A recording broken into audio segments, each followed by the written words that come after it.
pemerintah di semua tingkatan, tidak hanya pemerintah pusat, pemerintah daerah, pemerintah provinsi, pemerintah kabupaten kota, ya, pemerintah desa, kita harus menghilangkan praktek-praktek korupsi, penipuan, markup, penggelembungan dalam pembelanjaan.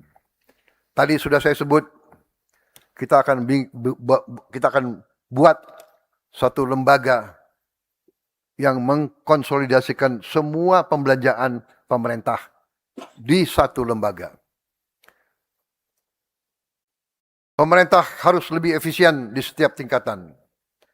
Kita harus kurangi semua pengeluaran tidak efisien. Saya gembira sekarang tidak ada lagi anggaran untuk ulang tahun kementerian. Ulang tahun kementerian cukup potong tumpeng di kantor saja.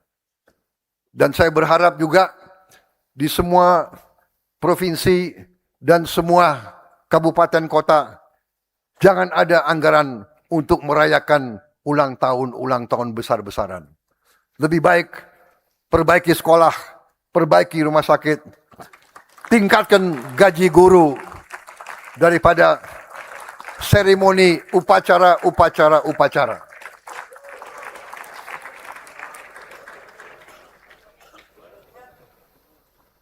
Tapi kalau upacara hari kemerdekaan secara terpusat itu wajib. Pimpinan dan anggota dewan yang saya hormati, demikian keterangan pemerintah atas rancangan undang-undang tentang anggaran pendapatan dan belanja negara. Tahun anggaran 2027 beserta nota keuangannya. Besar harapan saya agar pembahasan RAPBN 2027 dilaksanakan secara terbuka, konstruktif, berorientasi sepenuhnya kepada kepentingan rakyat dan bangsa. Semoga Allah Subhanahu wa taala senantiasa memberi rahmat, petunjuk, taufik dan hidayah kepada kita sekalian, memberi kekuatan kepada kita semua dalam menjalankan amanah harapan seluruh rakyat Indonesia. Dirgahayu Republik Indonesia tercinta. Sekali merdeka, tetap merdeka. Sekali berdaulat, terus berdaulat. Boleh menempuh perjalanan jauh hanya untuk memperoleh pelayanan kesehatan dasar. Negara harus hadir sedekat mungkin dengan tempat rakyat hidup. Untuk itu kita juga akan membuat ambulans udara dengan helikopter, dengan pesawat kecil yang bisa mendarat di lapangan-lapangan rumput, di lapangan-lapangan pasir, bisa mendarat di pinggir sungai, supaya tidak ada rakyat kita yang tidak bisa dievakuasi kalau dia sakit.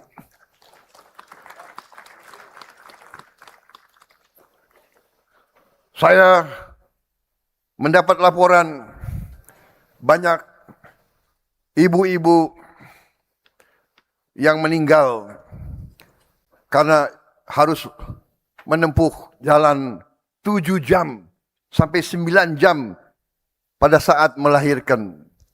Pada saat sudah waktu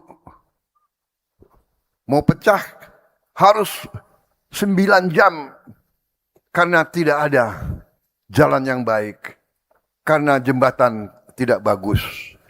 Akhirnya banyak ibu-ibu meninggal di daerah-daerah yang tidak jauh dari ibu kota.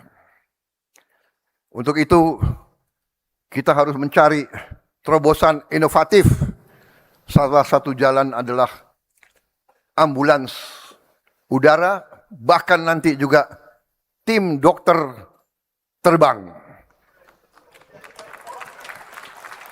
Kalau perlu, dokter yang terbang ke tempat rakyat sakit keras atau menghadapi bencana. Saudara kalian.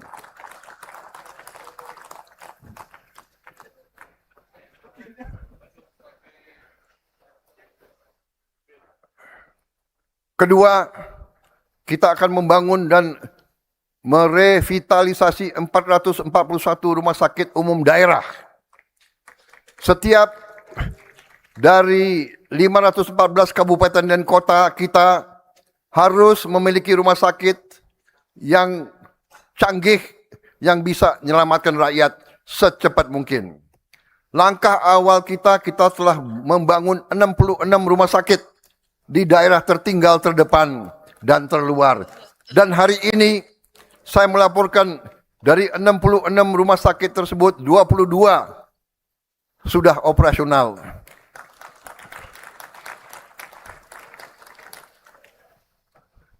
Kita telah membawa alat pemeriksa jantung, CT scan, mamografi, USG, dan layanan modern ke wilayah yang sebelumnya harus merujuk pasien ke tempat-tempat yang sangat jauh. Rencana kita juga di setiap gerai Koperasi Merah Putih akan ada klinik di mana rakyat bisa dapat kesehatan layanan melalui jarak jauh. Saudara-saudara, tahap berikutnya jauh lebih besar. Pemerintah akan membangun revitalisasi 440 rumah sakit umum daerah agar setiap kabupaten dan setiap kota memiliki rumah sakit yang baik. RSUD tersebut akan kita perkuat terutama untuk menangani penyakit-penyakit penyebab kematian tertinggi. Kanker, jantung, stroke, ginjal, serta untuk pelayanan kesehatan ibu dan anak. Tidak boleh lagi seorang ibu kehilangan nyawa karena rumah sakit terlalu jauh. Tidak boleh lagi seorang ayah menjual seluruh hartanya karena harus berobat ke kota besar. Untuk memperkuat upaya ini, sebagaimana saya telah melaporkan, kita harus menghadapi dan menyelesaikan masalah kekurangan dokter umum dan dokter spesialis kita. Kita masih butuh tambahan 84.781 dokter umum. Kemudian 127.580 dokter gigi. Saudara-saudara sekalian. 481 kabupaten kota butuh tambahan 55.712 dokter spesialis. Karena itu kita telah membuka 9 fakultas kedokteran baru serta 170 program studi spesialis dan subspesialis. Baik yang berbasis